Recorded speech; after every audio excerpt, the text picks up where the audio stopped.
Good morning बच्चों। आज हम देखेंगे level of management. Management is universal term which is use for certain functions prepared by individual in an organisation. ठीक है, it does not refer to a single individual but it refers to a group of process. ठीक है, एक single individual को indicate नहीं करते हैं, ये ग्रुप जो एक्टिविटी है उसको पूरे ग्रुप की प्रोसेस को ये इसमें शामिल करते हैं। ठीक है, in companies large number of persons are employed and place at different places, ठीक है, to perform different managerial activity. To carry these activities these employees are given necessary authority and responsibility. This grant of authorities result in creation of chain of authority.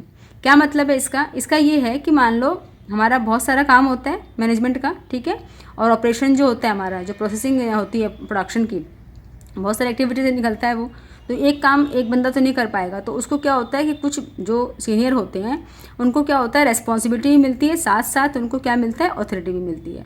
ये दो term है, authority and responsibility. Responsibility का मतलब है कि आपकी जिम्मेदारी ये काम क्यों नहीं हुआ। ठीक है, किसी काम को आपको दिया गया और आप 10-5 लोगों से वो काम आप करवा सकते हैं, आपके अंडर में वो लोग काम करेंगे। ठीक है, आप उस डिपार्टमेंट के हेड हैं, तो आपके पास क्या है, रेस्पॉन्सिबिलिटी, आपकी जिम्मेदारी है। कुछ उसमें गड़बड़ होगी तो आपकी जिम्मेदारी है, और उसके लिए जिम्मेदारी को निभाने के लिए क्या चाहिए, अथॉरिटी भी चाहिए आपके पास। ठीक है, कि आपका अधिकार भी हो और आपकी जिम्मेदारी भी हो। तो मैनेजमेंट क्या करता है, इन चीज़ों को ही करता है कि जो डिफरेंट एक्टिविटीज़ है मैनेजमेंट की, उसको कैरी करने के लिए उनको क्या देता है, उनको अथॉरिटी भी देता है और रेस्पॉन्सिबिलिटी भी देता है। ठीक है, तो एक चेन बना हुआ है। ठीक है बच्चों, अब आइए, the chain is divided into 3 level which result in certain creation of 3 level of management. ये जो चैन है वो 3 लेवल में बटी हुई है, एक तो टॉप लेवल, एक मिडिल लेवल और एक ऑपरेशनल लेवल, या बोल सकते हैं सुपरवाइजरी लेवल या लोअर लेवल। तीनों का एक ही मतलब है, तो एक एक को पढ़ लेते हैं। जो टॉप लेवल मैनेजमेंट होता है वो क्या होता है, they consist of senior most executive of organization. ठीक है, सबसे सीनियर बुद्धिजीवी जो होते हैं ये होते हैं टॉप लेवल मैनेजमेंट। ठीक है, top level management consist of chairman, CEO माने chief executive officer, managing directors, board of directors, ये सब इसमें शामिल होते हैं। इसके साथ साथ जो जनरल डायरेक्टर होते हैं, प्रेसिडेंट होते हैं, वाइस प्रेसिडेंट होते हैं, सीईओ होते हैं, चीफ फाइनेंशियल ऑफिसर होते हैं, ठीक है, चीफ ऑपरेटिंग ऑफिसर्स होते हैं, ये सब किसमें होते हैं, टॉप मैनेजमेंट में। The managers working at this level have maximum authority. इनके पास क्या होता है, सारी अथॉरिटी, सारे जितने भी डिपार्टमेंट होंगे उन सबकी जो मतलब अथॉरिटी है इनके पास है, मतलब इनसे ऊपर कोई नहीं होता। ठीक है बच्चों, तो ये सबसे ऊपर के बुद्धिजीवी होते हैं जो क्या करते हैं, हमारे जो मैनेजमेंट है उसको संभालते हैं सारा, और फिर उसमें से जो डिपार्टमेंटल जो होते हैं उनको वो जिम्मेदारियां देते हैं। ठीक है, ये क्या करते हैं, पॉलिसी बनाते हैं, रूल्स रेगुलेशन बनाते हैं, और ये फिर दूसरे जो होते हैं अथॉरिटी वाले, मिडिल लेवल वाले, वो क्या उनको फॉलो करवाते हैं। अब इसके फीचर्स क्या है टॉप लेवल के देख लेते हैं। यह इसमें है determining the objective of the enterprise. देखिए जब बड़े लेवल पे हैं, ये ऊपर लेवल पे हैं, तो नेचुरली है कि ये क्या करेंगे, अपने जो एंटरप्राइज है उसका ऑब्जेक्टिव डिसाइड करेंगे। द टॉप लेवल मैनेजर, ठीक है, formulate the main objective of the organisations. ठीक है, they form long and short term objectives. देखिए एक बिजनेस ऑर्गेनाइजेशन है, उनके कुछ लॉन्ग टर्म गोल्स होते हैं और कुछ शॉर्ट टर्म गोल्स होते हैं। ठीक है, दोनों को लेके चलना पड़ता है। लॉन्ग टर्म क्या होता है कि ये जो चीज़ हम बना रहे हैं, कोई भी चीज़, सपोज करो कोई चीज़ हम बना रहे हैं, तो वो हमें लॉन्ग टर्म तक उसको प्रोसेस में लाना है। मार्केट में लॉन्ग टर्म रहने के लिए उसकी अलग पॉलिसी है, और शॉर्ट टर्म में क्या है कि कुछ चीज़ें जो डेली बेसिस पे रिक्वायरमेंट होती हैं, ठीक है, 2-4 महीनों के लिए, तो उनके लिए हमको क्या करना पड़ता है, अलग से मैनेजमेंट करना पड़ता है। फिर ये क्या करते हैं, ऑब्जेक्टिव डिसाइड करते हैं। नेक्स्ट क्या करते हैं, फ्रेमिंग ऑफ प्लान और पॉलिसीज। मैंने बताया ना, ये प्लान और पॉलिसी बनाते हैं। The top level manager also frame plans and policies to achieve the set objective. जो ऑब्जेक्टिव उन्होंने सेट किया उसके लिए प्लान बनाते हैं और पॉलिसी बनाते हैं। Organizing activities to be perform by personal working at middle level. फिर क्या होता है, द टॉप लेवल मैनेजमेंट जो है वो क्या करते हैं, assign jobs to different individuals working at middle level. वो क्या करते हैं, उनको ड्यूटी देते हैं। बना दी उन्होंने पॉलिसी वगैरह, ऑब्जेक्टिव डिसाइड कर सब कुछ कर दिया। अब क्या करेंगे, उस पॉलिसी को कौन उसमें चलाएगा, पूरी जो फर्म है उनकी, उसमें कौन उसको मानेंगे, तो नीचे वाले लोग ही ना, वो तो बनाने वाले हैं। तो वो कौन करवाएगा, मिडिल लेवल का जो है ना इसका लेवल, वो उनको फुलफिल करवाएंगे। फिर है responsibility for useful and survival of the organization. ठीक है, कैसे सर्वाइव होगा, कैसे वेलफेयर होगा उनका, कैसे ये भलाई होगी हमारी जो संस्था है उसकी, तो उसके लिए कौन करेगा, कौन जिम्मेदार है, टॉप लेवल जो मैनेजमेंट है वो। Top level is responsible for the survival and growth of the organization. ठीक है, they makes plan to run the organization. तो ये लोग क्या कर रहे हैं, प्लान बना रहे हैं, पॉलिसी बना रहे हैं, किसके लिए, स्मूथली रनिंग के लिए, सक्सेसफुली रनिंग के लिए। ठीक है, फिर क्या है, to integrate diverse elements and coordinate the activities, different departmental जो एक्टिविटीज़ हैं टू ओवरऑल ऑब्जेक्टिव्स। ये कौन डिसाइड कर रहा है, यही करते हैं top level management. Analyze business environment and its implication, environment को भी यही सर्च करते हैं, किस तरह से क्या इन्वायरमेंट है, क्या पॉलिसी बने। ठीक है, तो बोला है for survival of the firm, they are responsible for all the activity of business for the मतलब for its impact on society. देखिए सोसाइटी में हम बिजनेस करेंगे, ठीक है, और वही हमको मार्केट चलाना है अपना, तो सोसाइटी में कोई हार्मफुल एक्टिविटी हम ऐसे नहीं कर सकते, तो उसका इफेक्ट क्या आएगा, ये भी कौन डिसाइड करता है, हमारे टॉप लेवल जो मैनेजमेंट है वो हम करता है। तो टॉप लेवल जो मैनेजमेंट होता है बच्चों, उनके पास क्या क्या है, वो क्या करते हैं, एक तो पॉलिसी बनाते हैं, ठीक है, और फिर उनको जो मिडिल लेवल के जो मैनेजमेंट है वो उनको क्या करते हैं, पूरी करवाते हैं उनकी जिम्मेदारियों को। तो ये सारे जो बड़े बड़े जो काम हैं ऊपर के लेवल के, सारी जितनी भी सर्वाइवल की है, प्रॉफिट मेकिंग, कितना प्रॉफिट होगा, हमारा वेलफेयर किससे होगा, सोसाइटी को नुकसान तो नहीं होगा, ठीक है, क्या क्या एलिमेंट चाहिए हमको, इन्वायरमेंटल की स्टडी, ये सारी कौन करता है, टॉप लेवल मैनेजमेंट करता है। अब आता है मिडिल लेवल मैनेजमेंट। ये क्या करते हैं बच्चों, it acts as a link between top and lower level of management. ठीक है, एक टॉप लेवल है, एक नीचे बीच में, ये बीच में रहते हैं, ठीक है, मिडिल नाम ही है मिडिल, तो इस ऊपर वाले और नीचे वाले के बीच में क्या करते हैं, मिडिल मैन का काम करते हैं, मतलब उनमें लिंक बनाते हैं। ठीक है, दे आर सब ordinate of top level management, ये किसके सबऑर्डिनेट है, टॉप लेवल मैनेजमेंट के। ठीक है, and superior of lower level management, इनके क्या है, ये सुपीरियर है, और इनके क्या है, ये सबऑर्डिनेट है, मतलब ये इनसे छोटे और ये इनसे छोटे। ठीक है, this level of management consist of departmental head, ये डिपार्टमेंटल हेड होते हैं, सेल्स डिपार्टमेंट हो गया, मार्केटिंग डिपार्टमेंट हो गया, सेल्स डिपार्टमेंट हो गया, इनके ये हेड होते हैं। सेल डिपार्टमेंट हेड है ना, फाइनेंस है, मैनेजर्स है, मार्केटिंग मैनेजर्स है, ये सब होते हैं। प्लांट जो सुपरिटेंडेंट होते हैं, ये सब किस में आते हैं, ये मिडिल लेवल मैनेजमेंट में आते हैं। Prepare of people of this group are responsible for executing the plans and policy made by the top level.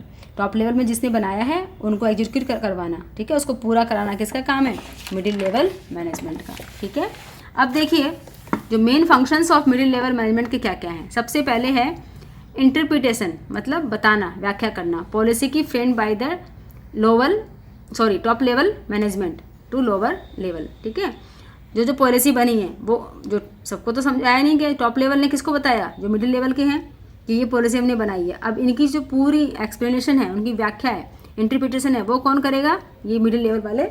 Lower level को काम तो उनसे करवाना है, तो उनको क्या करेंगे, एक्सप्लेन करेंगे। तो middle level act as link between top to lower level, they only explain the main plans and policies framed by the top level management to lower level. फिर organizing the activities of their department for executing the plans and policies. Generally middle level जो manager होते हैं are the head of some department, so they organize all the resources and activities of their department.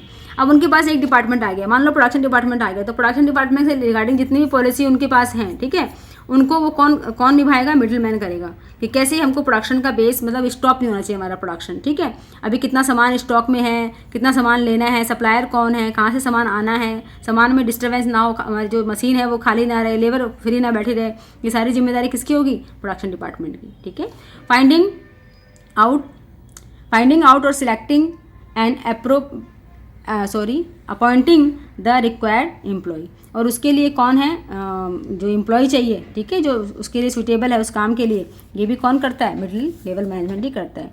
तो बोला है for their departments the middle level management select and appoints employees for their departments, अपने department के लिए क्या करता है, वो अपने एम्प्लॉय भी सिलेक्ट करता है, अपॉइंट करता है। Motivating the person to perform best ability, और उनको क्या करता है, मोटिवेट भी करता है, ठीक है।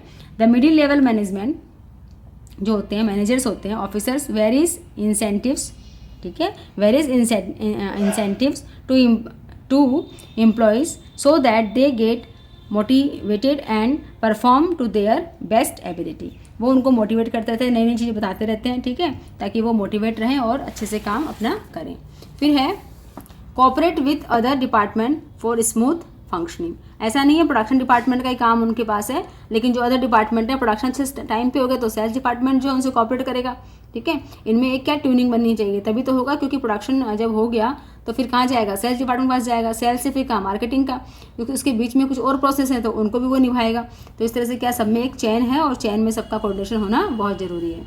फिर है responsible for all the activities of the first time manager, क्या बोला है, responsible for all the activities of first time manager, मतलब जैसे कोई मैनेजर है, ठीक है, वो फर्स्ट टाइम मैनेजर है तो वो क्या करेगा, सारा जो रिस्पॉन्सिबिलिटी है उसकी सारी जिम्मेदारियों को वो अपनी ऊपर निभाएगा।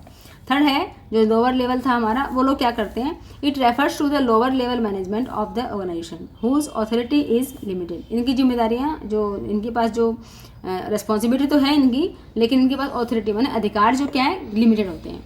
बोला है मैनेजर्स ऑफ दिस ग्रुप, ठीक है, managers of this group actually carry on the work और perform the activities according to the plans of top and middle level management.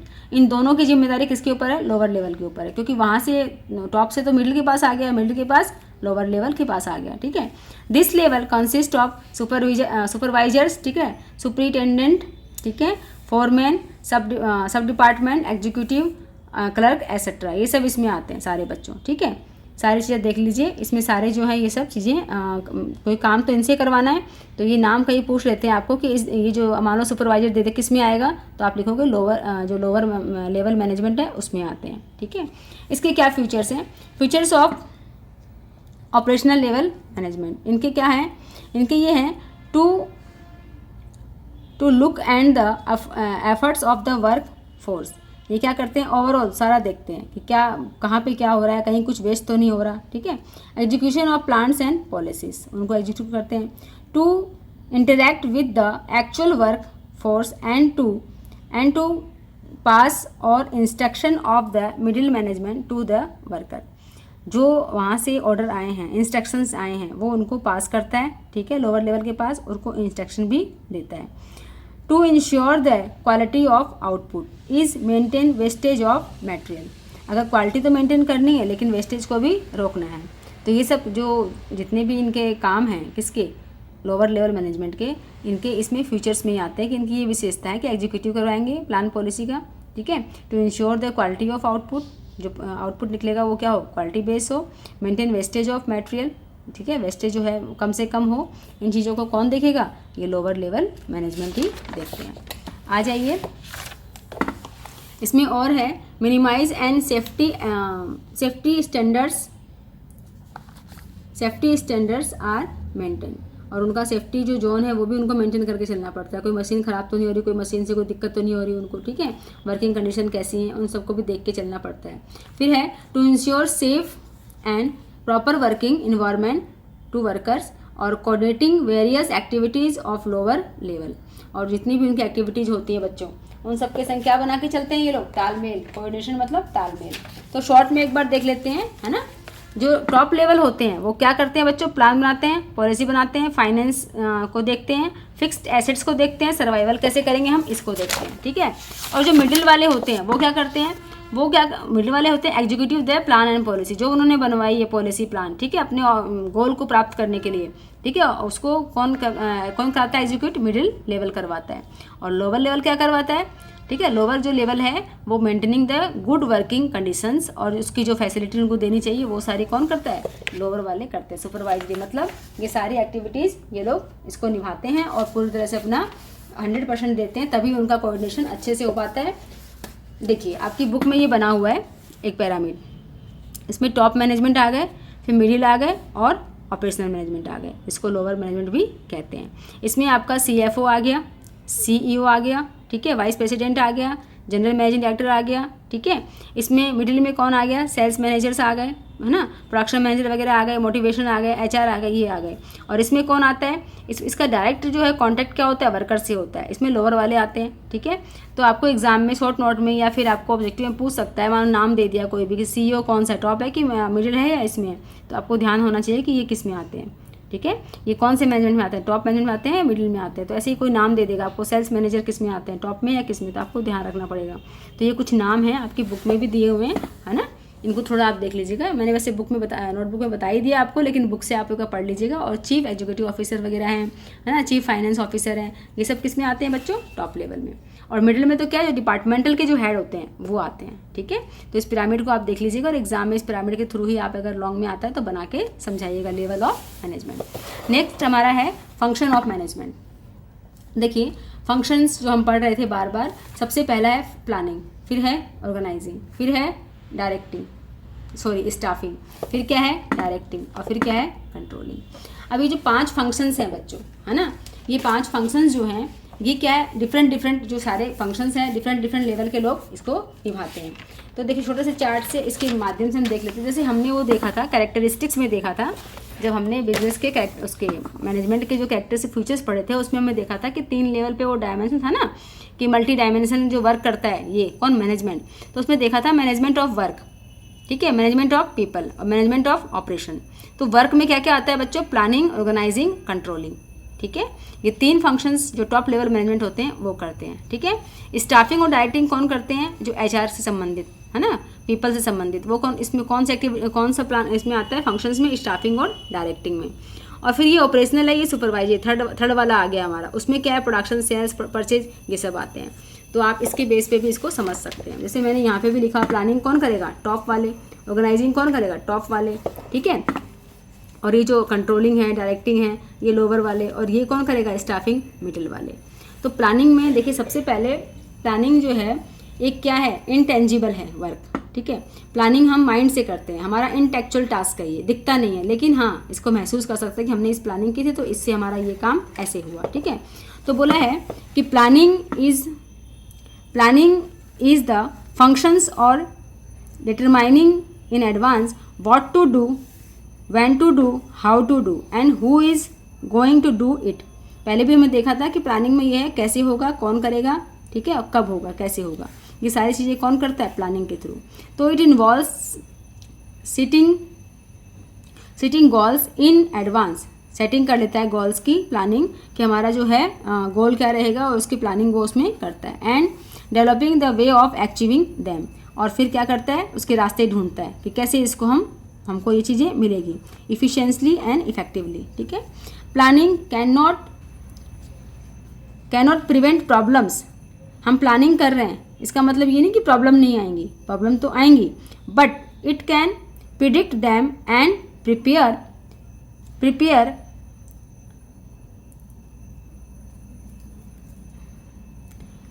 Contingency plan to deal with them. तो उनको remove करने के लिए वो क्या करेंगे, पहले से प्लान को प्रिपेयर कर लेंगे, ठीक है, ताकि उनको क्या रहेगा, प्रॉब्लम तो आएंगी पता है, लेकिन उनको इन चीज़ को रेक्टिफाई करने के लिए, उन चीज़ को हटाने के लिए पहले से वो क्या कर लेंगे, एक सोच बना लेंगे, पहले से प्रिडिक्ट माने पहले से उनको अनुमान लगा लेंगे कि ये चीज़ें आ सकती हैं, दिक्कतें यही आ सकती हैं, ठीक है। एंड प्रिपेयर कॉन्टीजेंसी प्लान होते हैं, ठीक है, कि ऐसा होगा तो ऐसा कर लेंगे, ऐसा होगा तो ऐसा कर लेंगे। तो वो एक टेम्परेरी प्लान होते हैं कि सिचुएशन के अकॉर्डिंग चेंज होते हैं, तो उस प्लान को वो क्या करेंगे, उसको वो उस समय करेंगे, ताकि हमारा क्या हो, जो बिजनेस की रिस्क है वो उससे हम रिमूव हो जाएं, उससे हम बच जाएं, ठीक है। To deal with them if and when they occur, जब भी वो चीज़ें होंगी तो उससे क्या होगा, वो उससे निकल के बाहर आ जाएंगे। और क्या करता है planning, planning bridge the gap between where we use and where we want to go. ठीक है, इससे क्या होता है, प्लानिंग ही हमको ये बताता है कि कहाँ हमें जाना है, कहाँ नहीं जाना है, एक ब्रिज बनाता है। ठीक है, bridge to gap between the where we are, कहाँ हम हैं और कहाँ हमें जाना है। ये सबसे बड़ा प्लानिंग का काम है कि हम कहाँ हैं और हमें कहाँ जाना है।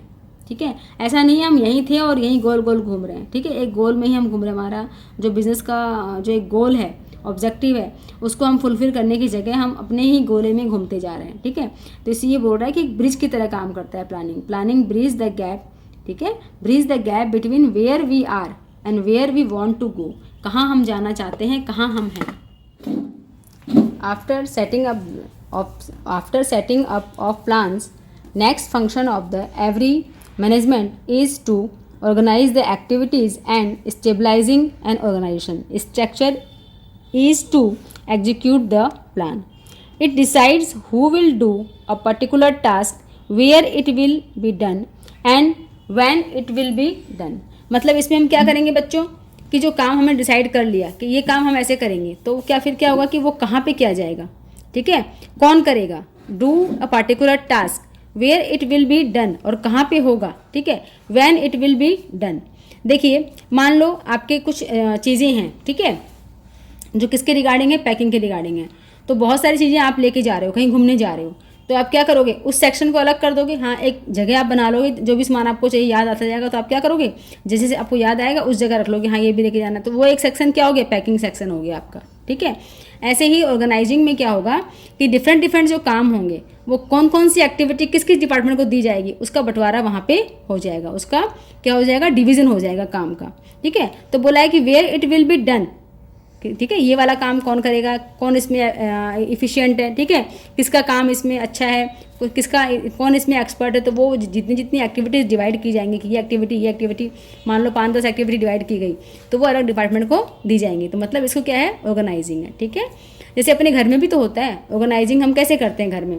देखिए कुछ बाहर के काम होते हैं वो अपने पापा कर लेते हैं, ठीक है, और जो घर के रिगार्डिंग जो काम होते हैं, ठीक है, उसमें कौन एक्सपर्ट है, मम्मा है, तो मम्मा कर लेती हैं। कुछ काम ऐसे होते हैं जो जिसको बच्चे भी कर सकते हैं। ठीक है, तो हम क्या करते हैं, सोचते हैं कि अपने जो काम है कुछ बच्चे भी कर लेंगे, उसको छोटे मोटे काम होते हैं ना, कुछ थोड़ा हेल्पिंग जो काम होते हैं वो बच्चे भी कर लेते हैं। तो ऐसे क्या है, हमारी एक जो घर में जैसे हम करते हैं ऑर्गेनाइजेशन, वैसे ही हमारा क्या होता है यहाँ पे भी बिजनेस में भी हम ये डिसाइड करते हैं कि कौन क्या काम कब कैसे करेगा।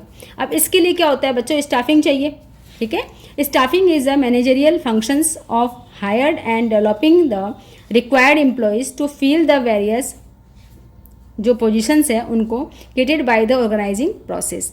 This function is concentrated with finding the right person with the right qualifications for the right position and the right time. देखिए इसमें 3-4 बार right persons, ठीक है, with right qualifications, ठीक है, और फिर क्या है, T आएगा यहाँ पे, है ना, for the right position and right time. Right time पे right qualification, right person, right position के लिए आपको इसमें चूज़ करना होगा। फिर दूसरा क्या है इसका function, directing.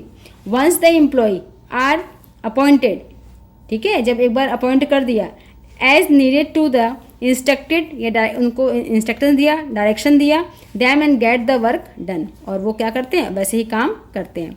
Directing refers to giving directions और instruction to employ by motivating them, ठीक है, supervising the activities and communication with them. जैसे कोई भी हमारे घर में जब नया नया कुछ काम हम देते हैं, ठीक है, सपोज़ करिए बच्चे को कुछ काम सिखाना चाह रहे हैं, तो बच्चे को हम क्या करते हैं, इंस्ट्रक्शन देते हैं, ऐसे करना, इस काम को ऐसे करना। ठीक है, मान लो छोटा सा काम एग्जांपल ले लो, हमें बच्चों को जो लेडी फिंगर भिंडी होती है बच्चों को सिखाना है कि वो कैसे कट करेंगे। ठीक है, तो हम क्या करेंगे, स्टार्टिंग में हम कैसे सिखाएंगे उसको कि आप जो नाइफ है उसको प्लेट पे ही उसको छोटे छोटे भिंडी के पीस करिए आप, ठीक है, हाथ में लेके नहीं, क्योंकि हाथ से फिर कटने का डर रहता है। ऐसे ही धीरे धीरे क्या होता है, जब नया एम्प्लॉय आता है तो उसको भी काम ऐसे ही समझाया जाता है, उनको गाइड किया जाता है कि कैसे आप इस चीज़ को कैसे करेंगे। ठीक है बच्चों, अब देखिए इसमें आ रहा है कंट्रोलिंग। अब कंट्रोलिंग भी ज़रूरी है, ठीक है, बिना कंट्रोलिंग के तो क्या होगा, हमारा काम जो है वो ठीक से नहीं हो पाएगा। कंट्रोल तो बहुत ज़रूरी है। तो this is the most functions of the manager, ठीक है। ये क्या है, लास्ट फंक्शन है किसका, मैनेजर्स का। क्या लास्ट फंक्शन है कि जो सारा काम स्टाफिंग हो गई, डायरेक्टिंग हो गई, प्लानिंग हो गई, सब हो गया, अब लास्ट में क्या है, कंट्रोलिंग, कि जो हमने काम दिया था वो काम वैसे हुआ कि नहीं। Managers try to match the actual performance with the planned performance, and if there is no match between both them, managers try to find out the reasons of deviations, ठीक है बच्चों।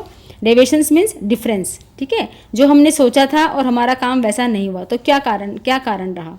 जैसे कि मम्मी कई बार रेसिपी बनाती हैं, ठीक है, रेसिपी बहुत अच्छी बनती है, लेकिन कई बार मान लो कुछ कमी के कारण रेसिपी वो वाली अच्छी नहीं बनी। सपोज करो मम्मा आपके घर में केक बहुत अच्छा बनाती हैं, ठीक है, और वही सब मटेरियल लेके मम्मा ने बनाया, लेकिन एक बार बहुत अच्छा बना और एक बार नहीं बना। तो हमारा जो प्लान था बनाने का, उसमें कहाँ कमी रही, कुछ चीज़ ज़्यादा कुछ गिर गई, या कुछ कमी रह गई, या कोई टाइम मैनेजमेंट में कमी रह गई, ठीक है। तो इस तरह की चीज़ें जो होती हैं, डेविएशंस होता है, डिफरेंस होता है कि जो हमने काम प्लान किया था वैसा क्यों नहीं हुआ। तो उसके लिए कौन उसको करता है, ये जो मैनेजर होता है वही करते हैं कंट्रोलिंग का काम, ठीक है। एंड सजेस्ट करेक्टिव मेथड, उनको बताएंगे। जैसा कि हमने केक बनाया, हमारा केक बिगड़ गया, हमारा स्पंजी नहीं बना, तो हम क्या करेंगे, नेक्स्ट टाइम के लिए उसको वापस से बताएंगे कि भाई तुम इस चीज़ को इस तरह से, आपने कुछ ज़्यादा डाल दिया, कुछ कम डाल दिया, या कुछ टाइमिंग का आपका पकाने का कुछ रहा, बेक करने का कुछ रहा, तो उससे क्या होगा, नेक्स्ट टाइम हमारा वो चीज़ वैसे ही बन जाएगी। फिर बोला है controlling refers to all the performance, ठीक है, measurement that keep the actual performance on the path of plans. तो वो क्या करते हैं, जो उनके प्लान के अकॉर्डिंग जो है परफॉर्मेंस को वो चेक करते हैं, एक्चुअल हुआ कि नहीं। जो हमने एक तो वो क्या था, प्लान था, लेकिन जब एक्चुअल पोजीशन पे कोई चीज़ होती है तो पता लगता है ना कि वे कितना हमने किया था। जैसे हम क्या करते हैं, एग्ज़ाम देने जाते हैं तो मार्क्स क्या करते हैं कि हमारे इतने % मार्क्स आने चाहिए, हमने प्लान कर लिया, लेकिन जब एग्ज़ाम हुआ तब पता लगा कि वो एग्जीक्यूट हुआ कि नहीं हमारा प्लान। इस तरह से हमने पढ़ाई की थी, हमारे इतने % आए कि नहीं, कुछ कमी रहेगी तो हम नेक्स्ट टाइम उसको इम्प्रूव करेंगे और फिर आगे बढ़ेंगे, ठीक है बच्चों। अब हमारा नेक्स्ट टॉपिक आ रहा है बच्चों, कोऑर्डिनेशन, ठीक है। कोऑर्डिनेशन क्या है, बहुत ज़रूरी है, कोऑर्डिनेशन हर जगह ज़रूरी है। देखिए घर में भी क्या होता है, हम 2 4 5 मेंबर होते हैं, तो सब में एक क्या होता है, कोऑर्डिनेशन बना रहता है, मतलब उनमें तालमेल होना चाहिए, ठीक है। हमने कुछ कम्युनिकेशन किया किसी से, ठीक है, तो उस सामने वाले को भी क्या है, उस चीज़ का पता होना चाहिए, तभी हो पाएगा। तो कोऑर्डिनेशन क्या है कि एक फंक्शन की तरह नहीं है, मैनेजमेंट का एक फंक्शन नहीं है, क्योंकि फंक्शन तो क्या है, एक चीज़ में लिमिट हो गया, प्लानिंग तो क्या हो गई, फर्स्ट पोजीशन पे चली गई, लेकिन कंट्रोलिंग जो कोऑर्डिनेशन है वो हर लेवल पे चाहिए हमको, ठीक है।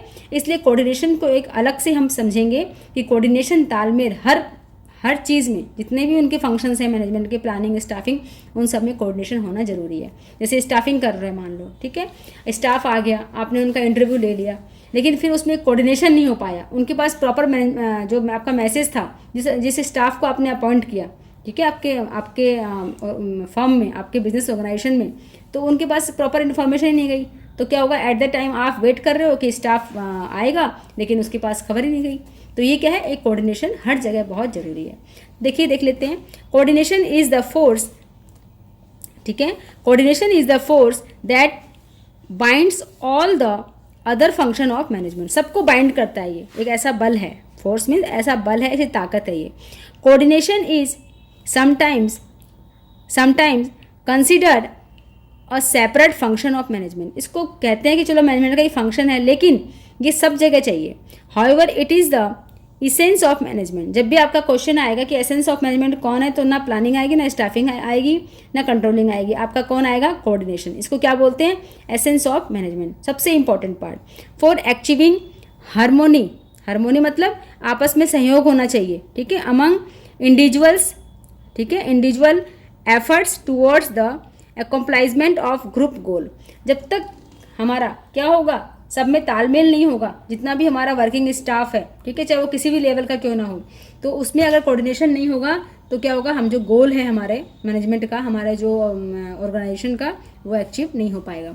इसलिए बोला है coordination is the process by which a manager integrated मतलब क्या करता है, एकजुट होता है, मतलब सब चीज़ को एक तरफ जुटाता है। The activities of the different department towards achievement of common goal. ये कॉमन गोल तो आपके इसमें मैनेजमेंट में बार बार आएगा ही आएगा। कॉमन गोल को प्राप्त करने के लिए सारी चीज़ें हो रही है। अब देखिए बच्चों, फिर है coordination, the essence of management. तो ये क्या है, आइए, it brings unity of actions and integrate different activity of organization.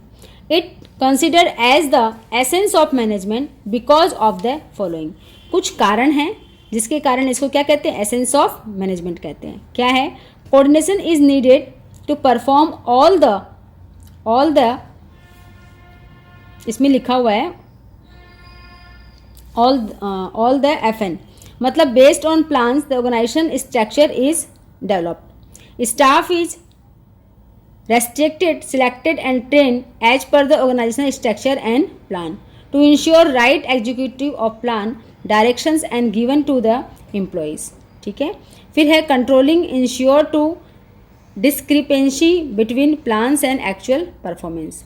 ठीक है बच्चों, तो ये क्या हो गया हमारा, coordination is needed to function of all the functions of the किसके, मैनेजमेंट के। तो क्या हो गया, based on the plan organization जो है स्ट्रक्चर है उसको डेवलप करने के लिए, स्टाफ के रेस्ट्रिक्शन के लिए, ठीक है, ensure right execution of plan, सही से काम हो इसके लिए। फिर है coordination is required for all the level, जितने भी लेवल हैं उन सब के लिए इसकी रिक्वायरमेंट होती है। ठीक है, जैसे कि टॉप लेवल रिक्वायर कोऑर्डिनेशन, ठीक है, to integrate all the activities of the organization. Coordination is required at middle level to balance the activity of the different departments। ठीक है, lower level requires coordination to integrate the activity of the workers. जो workers हैं top level है, ठीक है, और जो middle level के जो मैनेजर्स हैं, ठीक है, लोअर ऑपरेटिंग जो सिस्टम में ऑपरेटिंग जो लेवल के हैं, तो सब में क्या चाहिए हमको, कोऑर्डिनेशन जरूरी है। तो कोऑर्डिनेशन हर लेवल पे हमको क्या होता है, ज़रूरत पड़ती है। ठीक है, तो फंक्शंस इसके ये coordination is needed as perform to all the functions. ठीक है बच्चों, तो ये सारे फंक्शंस हो गए और ये वाले फंक्शंस इसके हो गए। ठीक है, नेक्स्ट हम चलते हैं, देखिए फिर है coordination is the most important functions of an organization. एक बहुत बड़े लेवल का फंक्शंस है, इसके बिना तो मैं सोचती हूँ कि कोई चीज़ होनी पॉसिबल ही नहीं है। Any company which fails to coordinate its activities can't survive and run successfully for a long period of time. It is through the process of coordination that a manager ensure orderly arrangement of the individual and group efforts in common objective. Coordination makes sure that planned objectives are achieved with minimum conflicts। इससे क्या होता है, जो conflicts है वो कम से कम होता है क्रिएट, क्योंकि सब में तालमेल बना हुआ है। मान लो कि एक सेल्स डिपार्टमेंट है, ठीक है, उनकी कुछ सेल्स की पॉलिसी है, लेकिन उसके पास ठीक से वो पहुंची ही नहीं है, क्योंकि आपस में प्रोडक्शन डिपार्टमेंट का और जो उनकी हायर अथॉरिटी उसमें क्या अच्छे से मेल भाव नहीं है। ठीक है, मतलब उन्हें मतभेद चलता है, वो बता ही नहीं रहे, तो क्या होगा, सेल्स डिपार्टमेंट उससे हैम्पर होगा। ठीक है, उससे उसको क्या होगा, नुकसान होगा। तो इसीलिए कह रहे हैं कि इसमें अगर आपस में मेल जोल करके रहेंगे ये सारे स्टाफ जो भी हैं, ठीक है, हायर अथॉरिटी ऐसा ना समझे कि मैं टॉप लेवल का हूँ तो मैं बिल्कुल ही दूसरे जो उनके एम्प्लॉई हैं, ठीक है, सबऑर्डिनेट है, उनके संग मिसबिहेव करें, तो उनके संग एक प्यार वाला, एक मतलब आदर वाला उनके संग बिहेवियर करें, ताकि वो क्या करें, अपने काम को सब मिलजुल के करें, आगे से आगे सारी इन्फॉर्मेशन उनको मिलती रहे। अब नेक्स्ट हमारा टॉपिक जो आएगा बच्चों वो है नेचर फीचर्स ऑफ कोऑर्डिनेशंस। ठीक है, नेचर बोलो या फीचर्स बोलो, कोऑर्डिनेशन हमने देखा एक इम्पॉर्टेंट पार्ट है, तो इसके क्या क्या जो फीचर्स हैं वो हम देखते हैं। क्या है, इट इंटीग्रेट ग्रुप एफर्ट्स। भाई जब तुम तालमेल बनाओगे तभी तो आपके एफर्ट्स क्लियर होंगे। देखिए, जब हमारे घर में सपोज करिए कोई शादी है, ठीक है, बहुत सारी एक्टिविटीज़ निभानी होती हैं, ठीक है, अगर हम एक दूसरे के संग तालमेल नहीं बैठाएंगे उस एक्टिविटीज़ में, ठीक है। कोई बैंड बाजा है, कोई घोड़ी बाजा है, कोई लेडी संगीत का है, कोई खाने का है, कैटरिंग का है, तो ये सारे फंक्शंस होते हैं। तो सारे में क्या होता है, एक हेड होता है और सबके संग कोऑर्डिनेशन बना के चलना पड़ता है कि ये काम मैंने कर दिया, ये काम तुमने कर दिया, ये काम तुम कर लो। तो इस तरह से क्या होता है, कोऑर्डिनेशन, सारे काम अच्छे से हो जाते हैं। It ensures unity of action. अब इसमें क्या होता है, एक ही जना उसको क्या करेगा, एक जो कमांडर होगा वो उसको एक्शन कराने के लिए ऑर्डर देगा। ये नहीं बहुत सारे लोग उसको ऑर्डर दे रहे हैं, इसमें ये चीज़ नहीं है, ठीक है। फिर है और है इट इज़ ऑल परवेसिव, हर जगह ये चाहिए, ठीक है। कोऑर्डिनेशन आप घर में भी देखते हो, बाहर भी देखते हो, हर जगह कोऑर्डिनेशन चाहिए। और डेलिब्रेट फंक्शंस, ये क्या है, एक डेलिब्रेट फंक्शंस है, ठीक है। और कंटिन्यू प्रोसेस है, ये क्या है, एक कंटिन्यू प्रोसेस है। और it is the responsibility for all the managers, ये सबकी क्या है, रेस्पॉन्सिबिलिटी है कोऑर्डिनेशन बनाना। तो आइए देखते हैं, it integrates group efforts. First जो पॉइंट था, the concept of coordinations always apply to group efforts. It implies the group efforts in common direction to ensure that performance is as it was planned and scheduled. इससे क्या होता है कि जैसा हमने plan किया था हमारा काम सारा वैसे ही हो रहा है ड्यू टू कोऑर्डिनेशंस, ठीक है। आपस में सबका मेल है तो क्या हो रहा है कि सारा काम वैसा ही हो रहा है, सारी जो एकजुट होकर हम सारा काम अपना एफर्ट्स लगा रहे हैं। Ensure unity of actions, it always emphasize and unflying the efforts of different individuals because of conflicting efforts may cause damage the organization. इसमें क्या होगा कि सब में यूनिटी रहेगी तो कॉन्फ्लिक्ट नहीं होगा, ठीक है।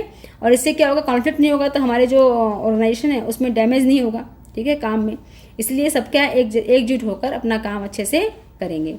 तो ये दो हमने पढ़ लिए इसके फीचर्स, बाकी देखते हैं। देखिए,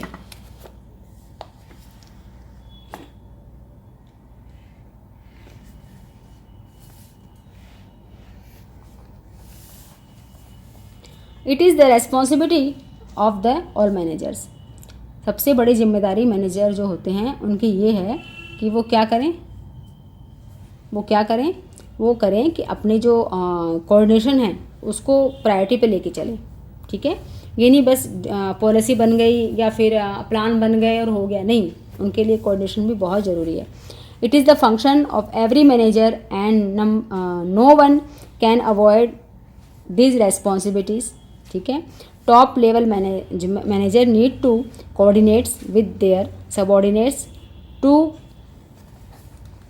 to ensure that the overall policies for the organization are coordinations, ठीक है, कोऑर्डिनेट हो रही हैं, उनको ये पता होना चाहिए। वो उनके संग नहीं बैठाएंगे तालमेल तो नहीं उनका काम हो पाएगा।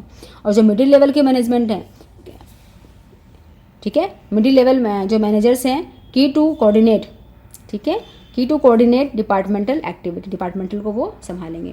Lower level try to coordinate activities of workers जो हैं उनके संग तालमेल बना के चलेंगे। It is a continuous process, एक बार बना लिया नहीं, बार बार आपका प्रोडक्शन होगा, बार बार आपका सेल्स होगा, बार बार आपको सब कुछ क्या है, कंटिन्यूअस चलता रहेगा। तो बोला है coordination is the never ending process है, as it needed is felt at each and every steps in the organization. It begins at the planning stage and continuous till controlling. जब प्लानिंग शुरू होती है तब से लेकर कंट्रोलिंग तक ये काम चलता रहता है, किसका, कोऑर्डिनेशंस का, ठीक। इट इज़ डेलिब्रेट फंक्शंस, मतलब सोच समझ के हमें ये काम करना होता है, ठीक है। डेलिब्रेट मतलब सोचा समझा हुआ कार्य। A manager has to coordinate the efforts of different people in a deliberate manner, ठीक है। coordination does not acquire by force, even where members of the department willingly cooperate and work coordinations gives a directions to that willing spirits, ठीक है।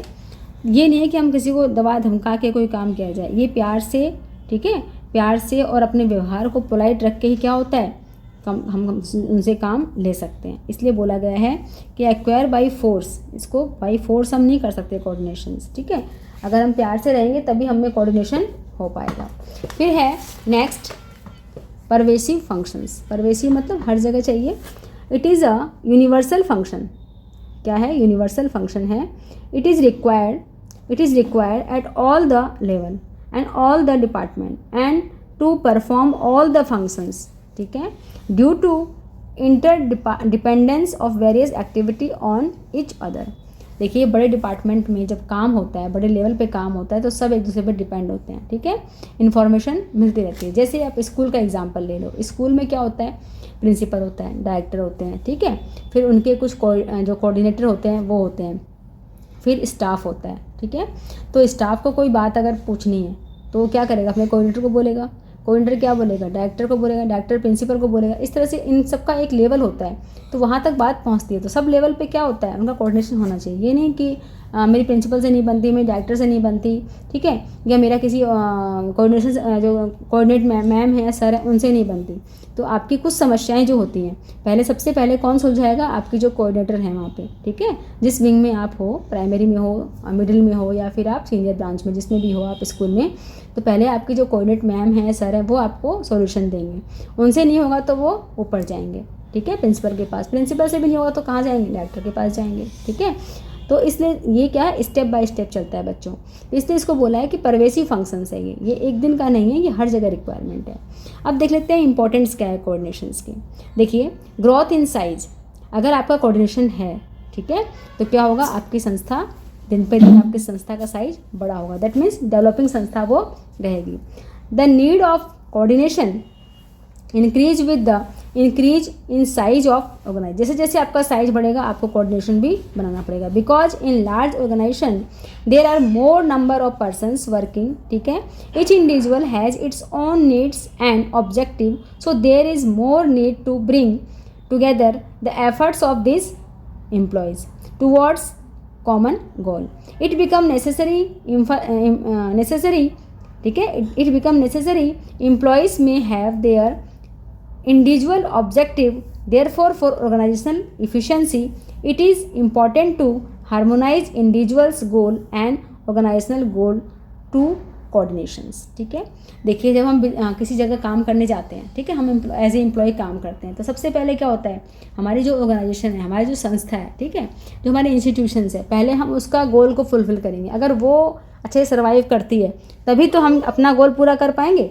ठीक है, तो इसीलिए सबसे पहले क्या होता है बच्चों कि सबसे पहले आपको किसका बेनिफिट देखना होगा? अपनी संस्था का। संस्था का बेनिफिट पूरा होगा तो संस्था फिर क्या है? आपको मोटिवेट करेगी। फिर है functions differentiations. The functions of an organization is divided into different departments. ठीक है, डिपार्टमेंट सेक्शंस और divisions, and each department works in isolation by giving more to its objective, but the department in actual practice are interlinked and there is need to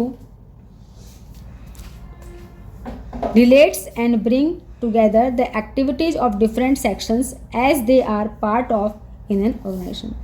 देखिए बहुत तरह के functions जो हैं वो हमारे ऑर्गेनाइजेशन में होते हैं, इसलिए कहा है कि फंक्शन डिफरेंशिएशंस। बहुत तरह के फंक्शंस होते हैं, उन सब में कोऑर्डिनेशन एक के बाद एक, इसका काम यहाँ तक है। मान लो कि आपका जो क्या काम है, क्या एग्जांपल लोगे आप? मान लो आपका जो है पैकिंग का काम है, ठीक है, तो पैकिंग का काम है, कोई चीज़ आपकी फिनिश गुड्स में आ गई है, उसको पैकिंग करना है, तो आप क्या करोगे? सबसे पहला काम क्या है कि पैकिंग के लिए जो जो रॉ मटेरियल चाहिए, ठीक है, कलरफुल पेपर है, सेलो टेप है, या उसको कुछ बाइंडिंग करने के लिए कुछ चाहिए, कुछ पैकिंग का पेपर चाहिए, उसके लिए कुछ इन्वेलप चाहिए, तो वो सब आपको पहले करना पड़ेगा। तो इसमें क्या होगा? जो मार्केटिंग में अच्छा है, ठीक है, बार्गेनिंग में अच्छा है, कहाँ से ये चीज़ें मिलेंगी? बल्क में, उसके लिए एक आदमी को आपको अपॉइंट करना पड़ेगा। फिर क्या है कि बाइंडिंग में किसकी एफिशिएंसी अच्छी है, ठीक है, बाइंडिंग में बहुत सारी प्रोसेस हैं, ठीक है, किस तरह से वो बाइंडिंग किया जाएगा, किस तरह से वो पैकिंग किया जाए। पैकिंग के भी बहुत सारे तरीके हैं कि सिंपल पैकिंग होगी या उसको थोड़ा डेकोरेटिव वे में पैकिंग करना है, किस तरह से आप है।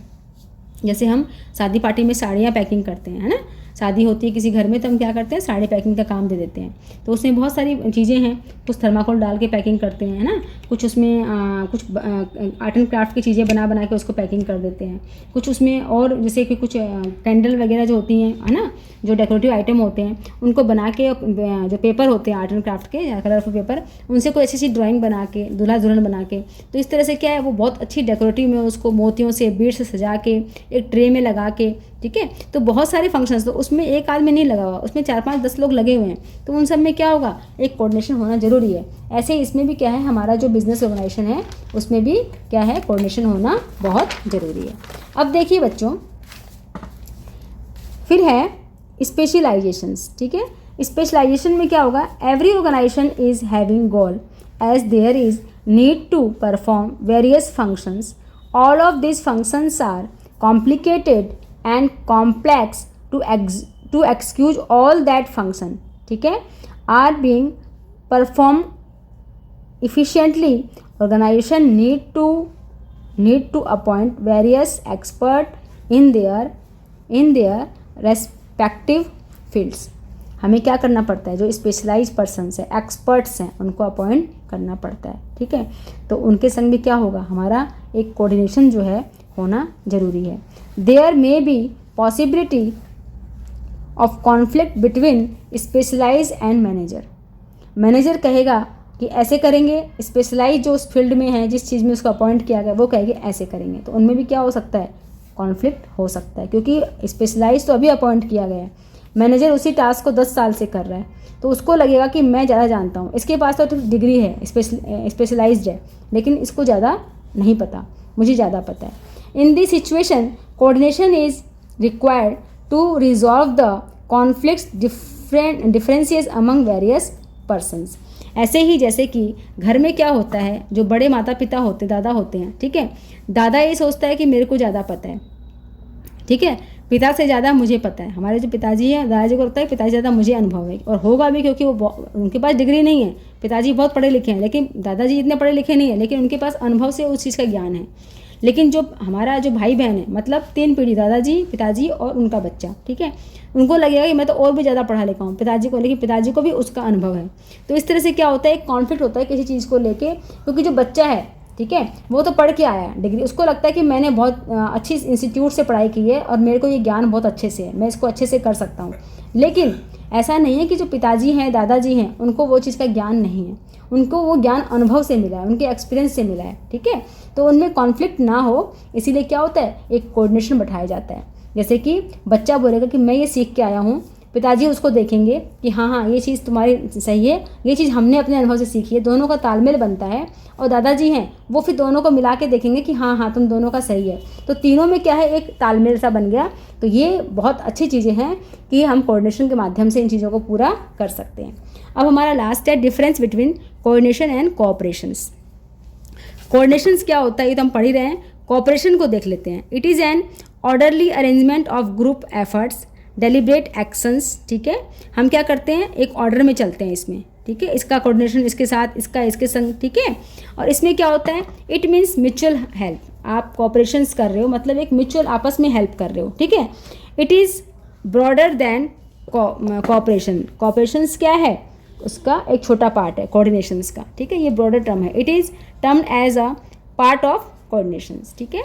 परफॉर्मेंस बाय टॉप मैनेजमेंट, ये कौन करता है, जो टॉप लेवल का मैनेजमेंट है वो करता है। Prepared by the person at any level, जो मान लो 2 वर्कर्स हैं, है ना, एम्प्लॉई हैं, उसकी थोड़ी तबीयत ढीली है, तो वो क्या कहेगा, चल थोड़ा तेरा काम थोड़ा मैं कर देता हूँ, ठीक है, या उसका जितना काम उससे कैपेसिटी नहीं हो रही, वो थोड़ा फ्री है तो वो तो उसका हेल्प कर देता है। तो ये क्या हो गया, एक कोऑपरेशन हो गया, ठीक है। Required by employee and department at work, सबको चाहिए, ये डिपार्टमेंट भी चाहिए और एम्प्लॉय को भी चाहिए। ये क्या है, बोले यहाँ रिक्वायर्ड से बोल गई थी,